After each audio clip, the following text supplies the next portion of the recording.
Facebook.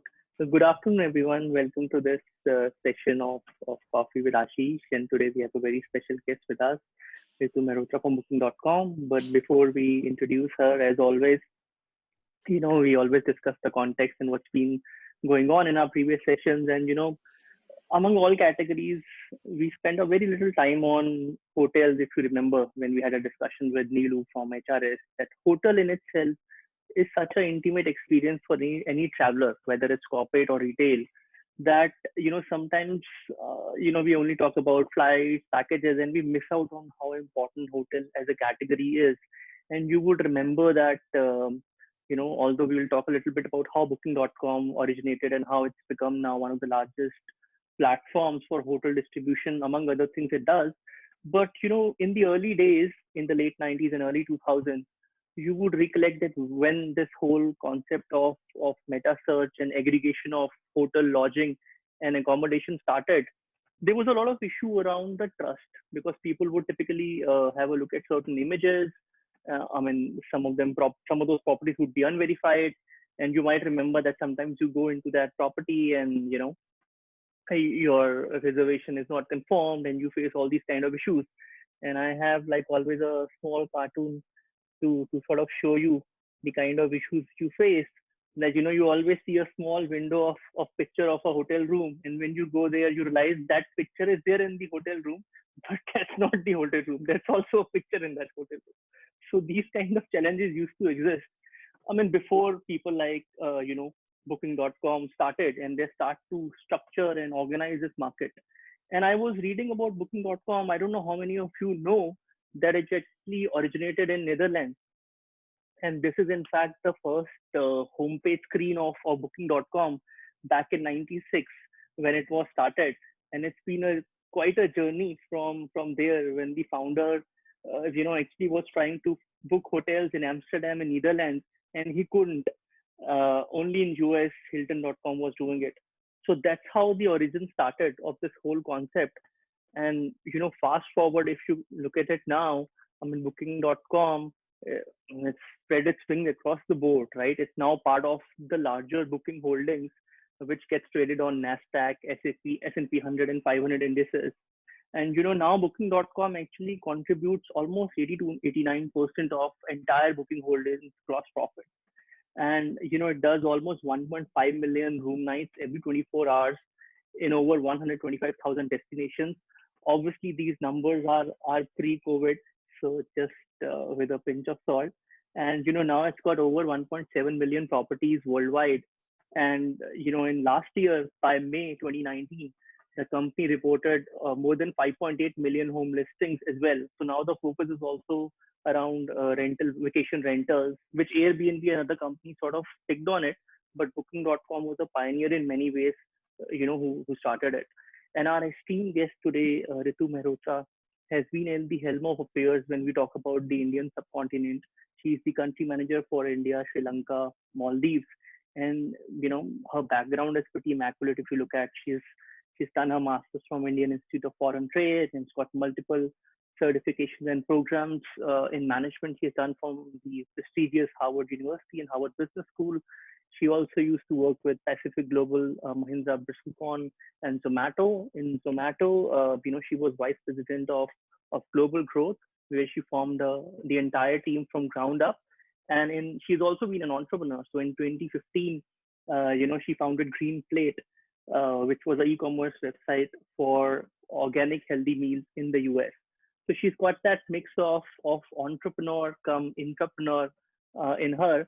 And I think she in many ways is breaking the glass ceiling, the proverbial glass ceiling in the travel and trade sector. And I'm must compliment you, Ritu. I'm incredibly a fan of you after reading your profile. And with this, I welcome you warmly on our show. And I'm gonna now hand it over to Ashish to have a conversation with you while I sit back and enjoy my coffee. Thanks a lot, Karthik, for such an amazing introduction of Booking.com, and also personally for me. It's actually great and honor to be on the show. Thanks a lot.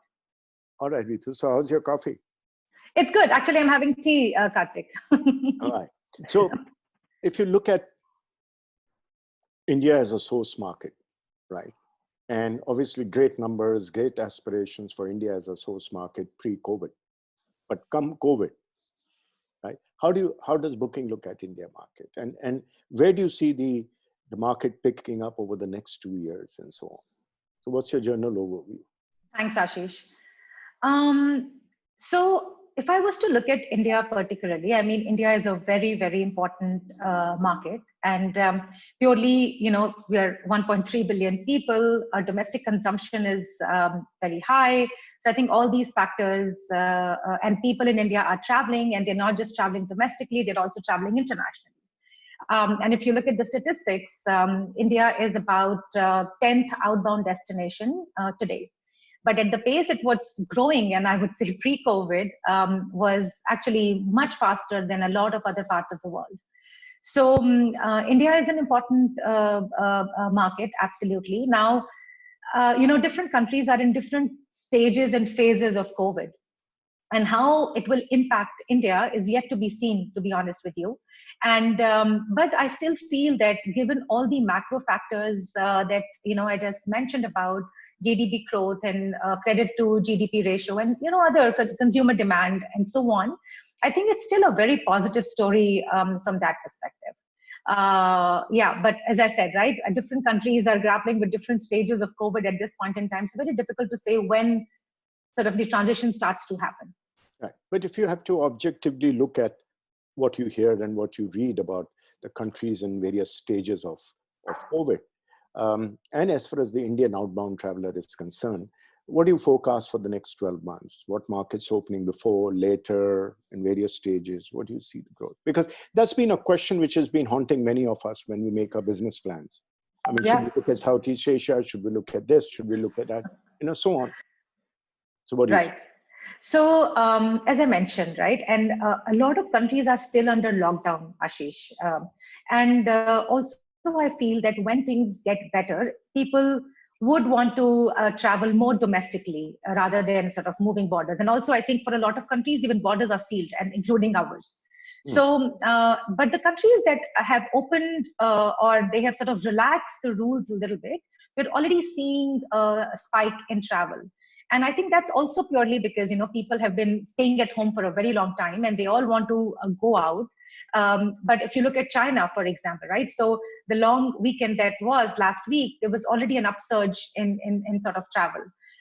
Vietnam, we've started to see some of those signals as well.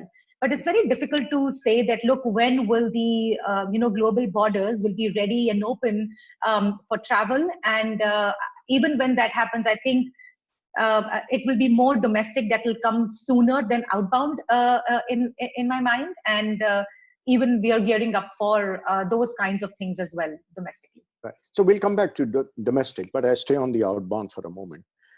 Culturally and socially, what are the changes you see in the Indian market? Groups versus FITs, work is smaller. I mean, demographics, what do you see? It's, again, very, very interesting times. And if you how COVID is playing out, it has been like, I mean, if you look at company like Booking, we have survived so many, situations like these, starting from 9/11 to SARS, to Ebola, to Nipah, right? Multiple storms we have seen.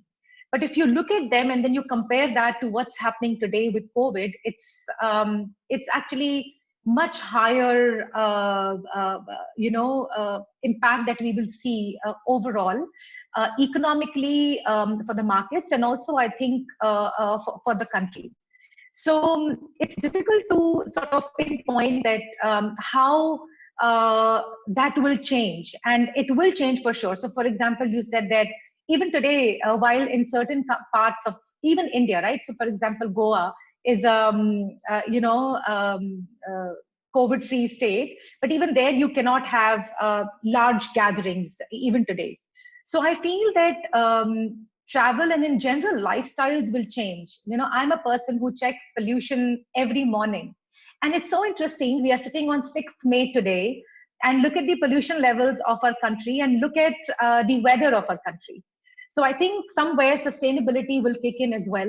People are tasting the fruit of, having a more sustainable lifestyle, which was forced, I feel, in last month or so. But I think a lot of people will take notice to it. And these are small things that will develop over time to form a trend. It's early to say it's a trend yet, but I think once things open up and you will start to see those things playing out, which I think they will, I think then it forms a trend. So that's where I would see it go. Right. You know, one thought which has always been behind at the back of my mind is that demographically, the age of the travelers might show. I mean, there's been open thing about being over 65, being open about underlying conditions, traveling. So if that's at the risk, demographically, do you see a younger audience? And I'm not so much thinking of the younger audience, but I'm thinking of the impact it would have on the way you book and look at things. Would it make a difference to the way you book your hotels and so on? Possibly. And you're absolutely right, right? I mean, even if you look at the data that booking.com has done before the COVID situation hit, we are seeing that a lot of millennials are wanting to travel because experiencing the world is becoming more of a need than it was 10 years back, right? 10 years back, we all come from a situation where we would want to have homes and we would want to drive cars and so on and so forth. So that shift we already started to see early on. I mean, so of course, with COVID, it will change to some extent, I'm sure. But I think those things started to happen already. And also, I think I've mentioned in some of my previous interviews as well that, you know, if you look at the generation that is booking now, and I'll give you some examples as well. Right. So at booking.com, 60% of our English-speaking queries are being answered by bots. Right. And guess what? We also saw that our satisfaction rates became higher. And why would that happen? Because, you know, today's generation, they do not want to wait. You want instant gratification. And for that, you want your queries to be answered very frequently. So a lot of things, I mean, if you look at the funnel overall, they will change. And they are already changing, and maybe they change drastically in different directions that we don't know. But that change started to happen already. Right, right. So I'm still on the outbound, and I'll move to domestic, of course, because I have some specific thoughts there. You know, there's been always a very gray line between what is corporate and what is retail as far as hotel booking is concerned. You have corporates who go on to a Make My Trip website or your website or anybody's website, and they book for. Sorry, I didn't hear the last part. I said they go to. No, of course I did. All right. We'll do a ping, you know, or whatever. Let Deep hear this. Okay, so coming back, and they go to one of the sites and book. And so there is a gray line, whether he's a corporate traveler or he's a holiday maker, everybody is booking a hotel. And that's the situation. And I think that's the way industry sees it at large. Right? But we do know, forget the fact that the corporate traveler has specific requirements, etc.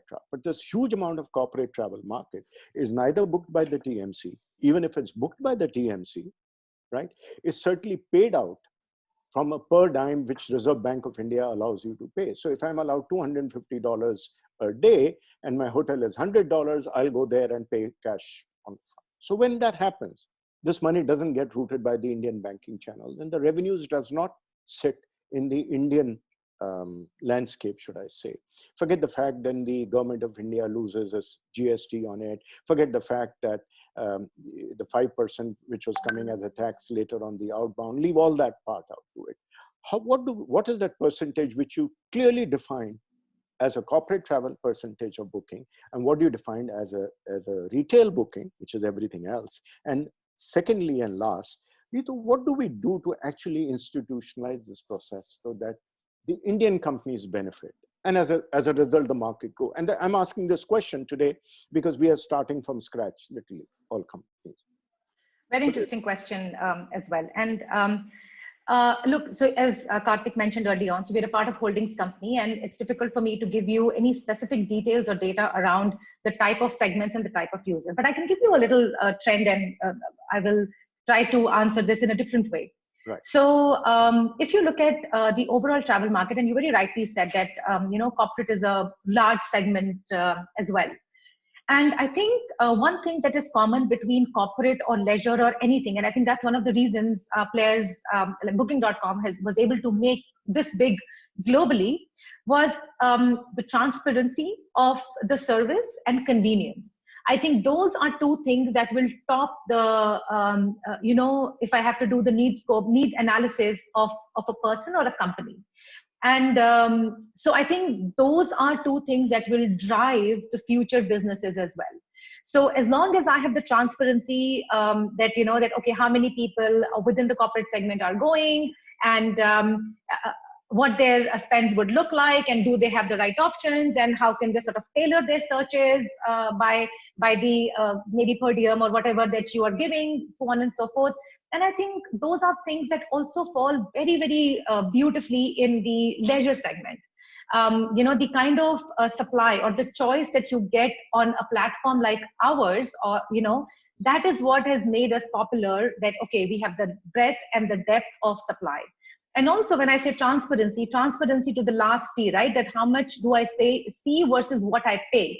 I think this is a very, very important topic in my mind as well, because you would see that what you see, and it was a very interesting picture that Karthik also started his video from, and I think we've come a long way from there to today as well. So I think, I'll come back and say that transparency and convenience are two things that are going to drive future businesses, maybe business or its leisure. And I think more of these two we can give to our users, whether business or leisure, doesn't matter. The higher share of the wallet we will be able to drive as well. And just to give you one example, right? So we have about 170 million stayed reviews on our website. And that's one thing that users really value. And it doesn't matter if you're traveling corporate or you're traveling on leisure, because those are things, these are reviews by people who've stayed there before you. So I think, there is a certain kind of, math that we see there. And I think that will continue to play going forward as well. So you think the corporate travel market can be turned into a prepaid market?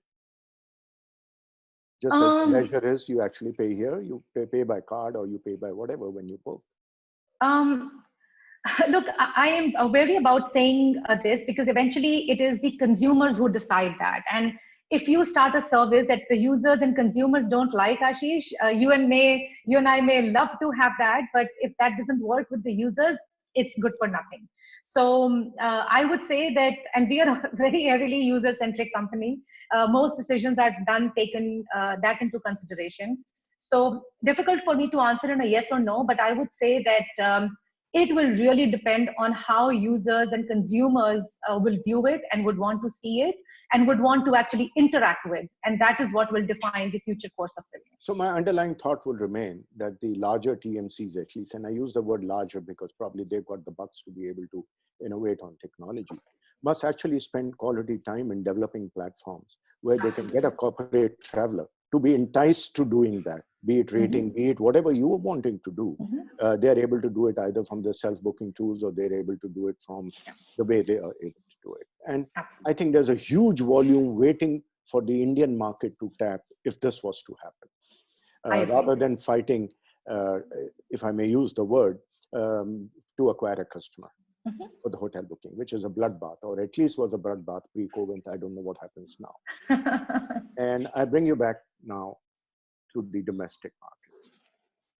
What are your thoughts? Is booking as a group looking at the Indian market in a different light now?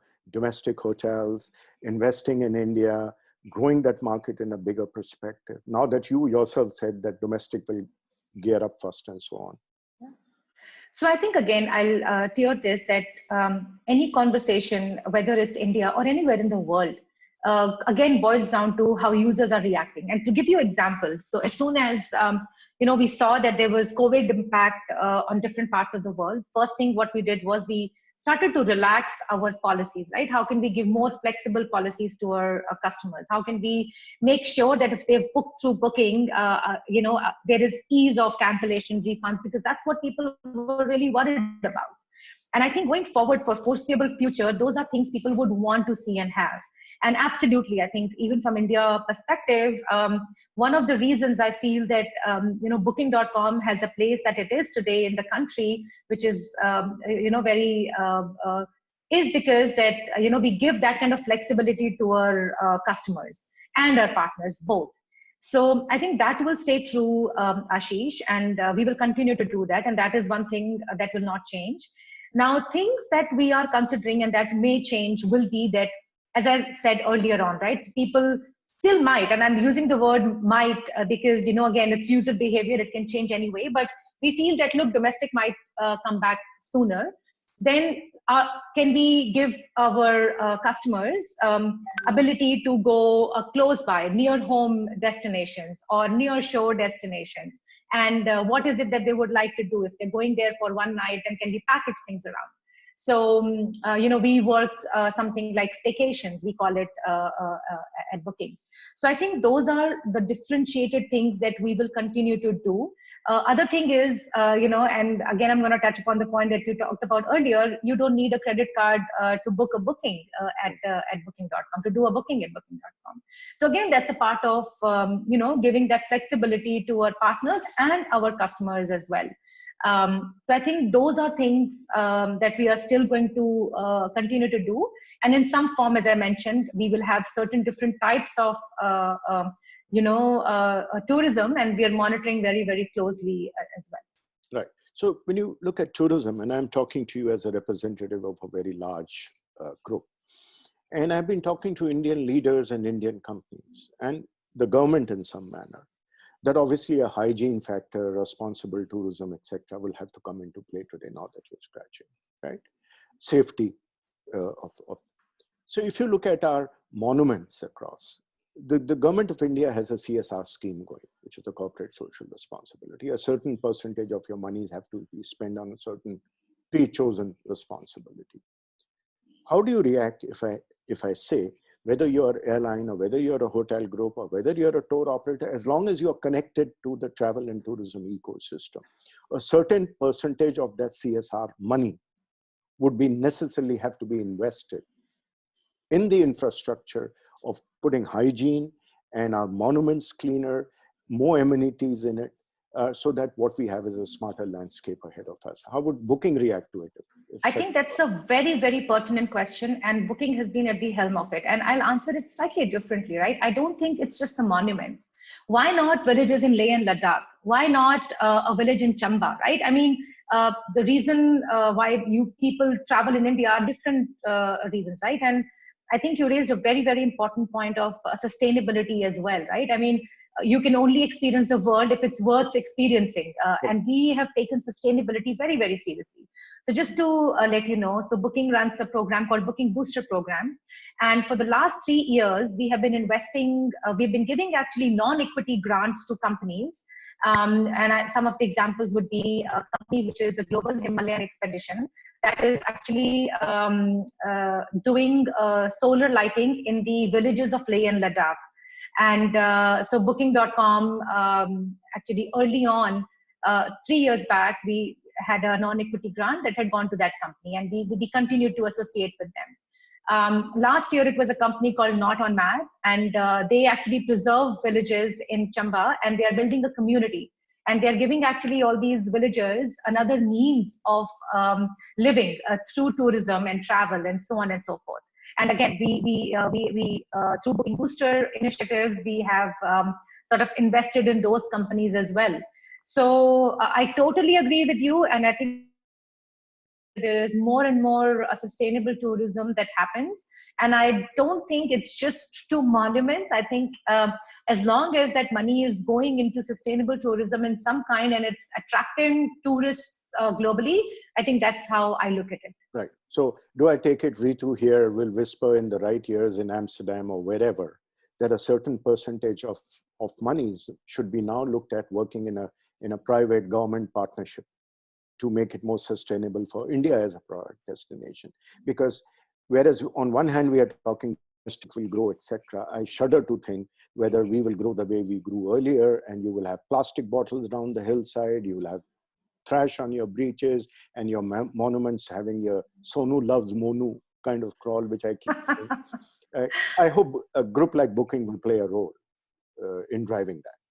Well, yeah, that depends on the kind of partnership and so on. I can't comment on this forum here, but as I said, we have been in the forefront of making sure that tourism is made more sustainable. And to be honest with you, not just Booking, we are seeing this also happening through our partners. There are a lot of hotels, they have stop the use of plastic. And even when we're a small, we have about 100 200 people, 100 people in India, but even when we do our events, we make sure that there are no plastic bottles that are used. I think it's a small step, but goes goes a long way, because this is how you set the tone as well, Ashish. So yeah. Last questions before we throw it open to Karthik to take the questions from the audience. Last year, I read this article, I think it was probably from the chairman of Booking.com or somebody, that India is a market which we have set aside huge amount of money to invest, right? Maybe acquiring companies, maybe. Now, when the time is that people are looking to consolidate in the market, etc., would your priorities change, you think, overall, or you would still be open?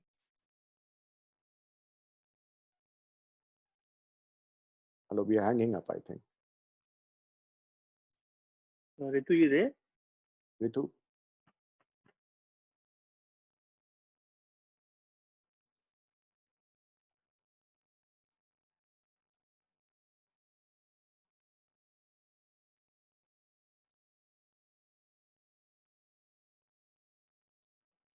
Ritu, can you hear us?